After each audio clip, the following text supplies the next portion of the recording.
Donald Trump downplaying Russia's meddling in the U.S. election, despite a newly declassified intelligence report saying that Putin did just that.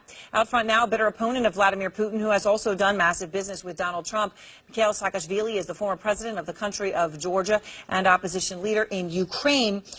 Good to have you with us here in New York. So you've seen the intelligence report. Sure. You have experience being hacked by Russia and Vladimir Putin. The report concludes, quote, we assess Russian President Vladimir Putin ordered, their words, ordered these efforts to influence the U.S. election. This is the Putin you know. Well, certainly he heavily influenced our elections in Georgia, and he tried to influence Ukrainian elections, where you ask the leaders of Baltic countries, each of them will tell about Putin's intrusion into their election process. Back in 2012, first of all, in 2008, we were one of the first victims of their cyber attacks. They basically attacked all our computers at the Georgian government just before the military attack. So cyber attack is part of general warfare, that's for sure. And then they really have spread heavily fake news.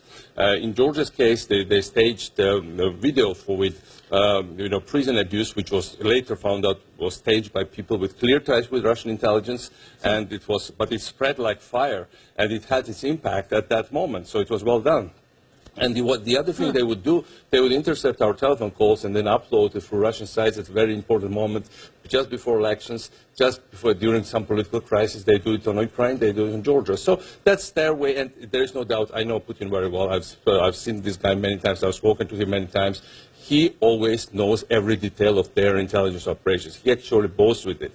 It's not like he knows nobody would ever dare to challenge him in that way, not to inform him about. So it's not just that he would have ordered it; he knew the details. No, he knew it was happening.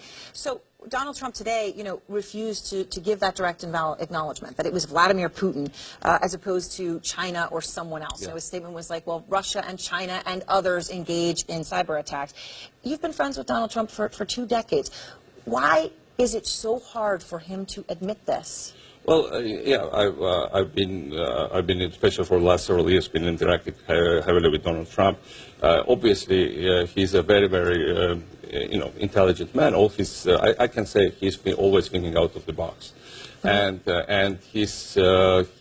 all his decisions have been everything but boring and non-standard. So I think he'll surprise lots of people. Still, that's my conviction, knowing him. And here he was, when he came to Georgia, and he really came to a country which was attacked by the Russians.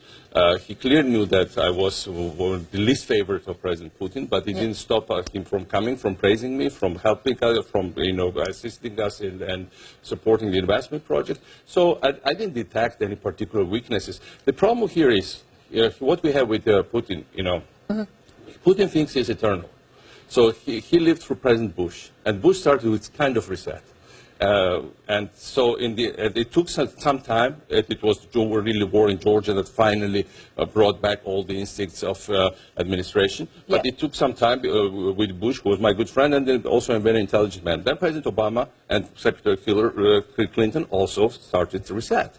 So Putin thinks that any new U.S. president will come in, and he doesn't have to readjust. Think about it. Russia is a country with less than 3% of the world GDP. But because he thinks he can outlive us all, or outlive them all, he thinks every new president comes in and readjusts. The problem here will be President Trump certainly will give benefit of the doubt to the Russians, like every predecessor had done.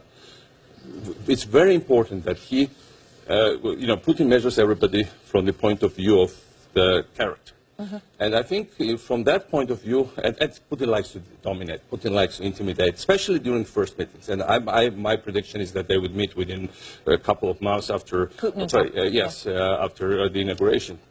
And I think that will be the moment, because he always measures everybody's character. That's his first KGB mind. That's what he measures.